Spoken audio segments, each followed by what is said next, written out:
Hello, guys. Welcome back to the Learning Lounge. As we talked earlier, we have come up with the video of vocabs which will help you to deal with vocabs in exam. So, yes, let's get started.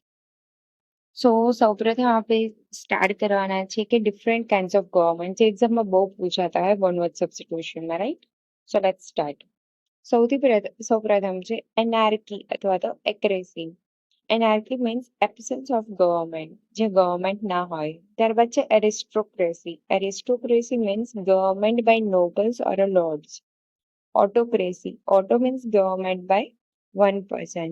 Autonomy means the right of self-government. Then bureaucracy means government run by officials. ક્યાંય પણ word government આવશે ને તો વર્ડ્સમાં પાછળ ક્રેસી અથવા તો આર્કી લાગશે and bureaucracy એટલે જે ગવર્મેન્ટ ઓફિસર્સ થાય તો બ્યુરોક્રેસી એટલે government run by officials okay so moving to the next slide. So next is democracy. Democracy means government by the people. ત્યારબાદ છે gerontocracy means government by old men. Geronto એટલે old man. ત્યારબાદ છે kekistocracy means government by worst citizen. Worst એટલે એકદમ ખરાબ. ત્યારબાદ છે neocracy means government by inexperienced persons. Neo એટલે એકદમ જે નવા હોય જેમને કોઈ એક્સપિરિયન્સ ના હોય એમ. ત્યારબાદ છે ઓક્લોક્રેસી મીન્સ ગવર્મેન્ટ બાય મોબ એટલે એક હિંસક જે ટોળું હોય ને હિંસક લોકોનું ટોળું એને આપણે મોબ કહીશું. So next is oligarchy means government by few persons. ત્યારબાદ છે panarchy means government which runs universally. Pan એટલે ઓલ ઇન્ડિયા મીન્સ ઓલ થાય પેનનો મિનિંગ થશે ઓલ. ત્યારબાદ છે secular means government not by the law of religion. ત્યારબાદ છે monarchy means government by a king or a queen. ત્યારબાદ છે plutocracy means government by the rich persons. So move to next.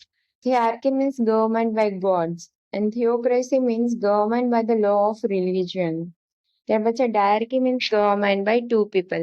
હવે એક જો તમને લોકોને ડાઉટ થાય કે ક્યારે ક્રેસી લાગે ને ક્યારે આર્કી લાગે અમે લોકો એનાલિસિસ કર્યું કે ઉપરથી ખબર પડી કે જ્યારે નંબર્સ ઓફ હોય કે government by two people government by one people government by God કેવી રીતે કોઈ સિંગલ પર્સન કે કોઈ નંબર્સ ઓફ પીપલ હોય ને ત્યારે આર્કી લાગશે like ડાયર્કી થિયાર્કી.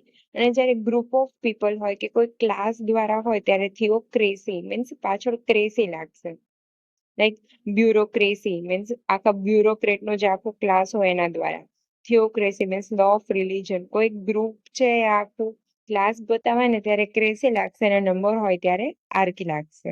Okay that's it guys. જો તમને અમારો વિડીયો ગમ્યો હોય તો પ્લીઝ લાઇક શેર અને ચેનલને સબસ્ક્રાઇબ કરી દેજો and we will continue to make such videos if your response are positive.